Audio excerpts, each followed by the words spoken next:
এ বিষয়ে আরও জানাতে শেরপুর ও বরিশাল থেকে যুক্ত হচ্ছেন আমাদের সহকর্মীরা।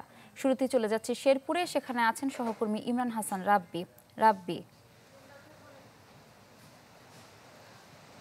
ইপসিতা টানা বর্ষণ আর উজান থেকে নেমে আসা পাহাড়ি ঢলে শেরপুরে স্মরণকালের ইতিহাসের সবচাইতে ভয়াবহ পাহাড়ি নালিতাবাড়ী এবং শ্রীবর্দী উপজেলা। এই মুহূর্তে ৩ উপজেলাতে ১.৫ শতাধিকের বেশি গ্রাম প্লাবিত হয়েছে এবং এই নিম্নাঞ্চলগুলোতে অর্ধলক্ষাধিক মানুষ পানিবন্দী রয়েছে। আমি রয়েছি এখন এই মুহূর্তে নালিতাবাড়ী উপজেলার চেল্লাখালী নদীর পারে।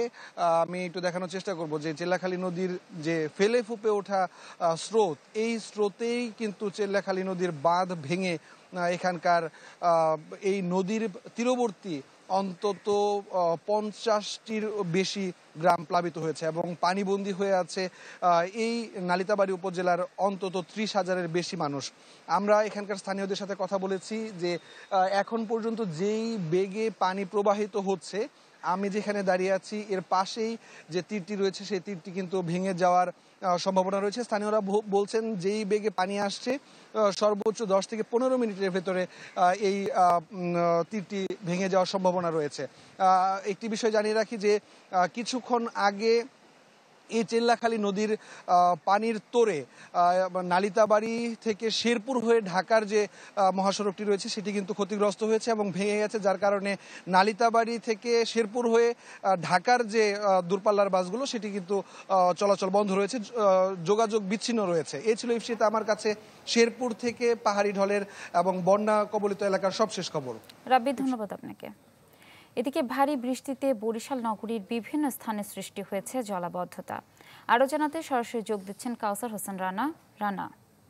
শিয়া বাটার ও ভিটামিন ই সমৃদ্ধ lily glam beauty soap. Lily, always beautiful.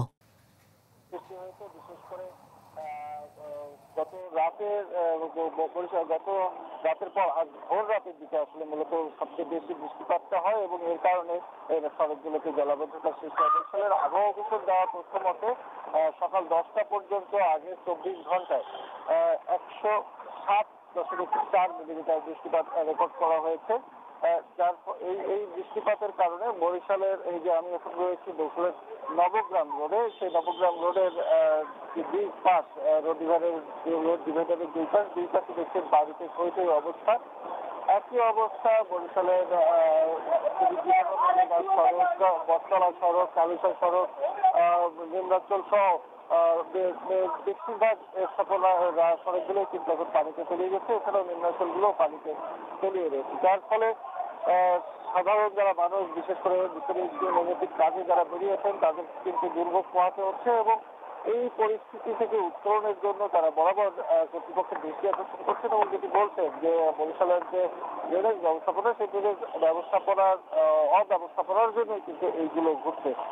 যদিও কর্তৃপক্ষ কয়েকদিন আগে ড্রেনগুলো পরিষ্কার করেছে এবং তারা জানিয়েছেন, তবে এর ফলাফল খুব একটা নগরবাসী পাচ্ছে না এবং এর জন্য পরিবেশবিদ রয়েছে তারা আমাদেরকে এর আগে জানিয়েছিলেন যে অধিকাংশ খালগুলোকে মেরে ফেলার জন্য এবং অধিকাংশ খালগুলো নষ্ট করে নালা তৈরি করার জন্য ব্রেক তৈরি করার জন্য কিন্তু এই পানি সরে যেতে পারছে না। এই কারণে কিন্তু এই জলাবদ্ধতার সৃষ্টি হচ্ছে। এর জন্য দরকার দীর্ঘমেয়াদী পরিকল্পনা এবং নতুন করে যে ড্রেনগুলো রয়েছে সেগুলো আরো সম্প্রসারণ এবং আরো নতুন ড্রেন তৈরি করা, তাহলেই সম্ভব এই জলাবদ্ধতা নিরসন। এই ছিল বরিশালের পরিস্থিতি। রানা, ধন্যবাদ আপনাকে। দর্শক, বন্যা পরিস্থিতির খবর জানছিলাম শেরপুর এবং বরিশাল থেকে।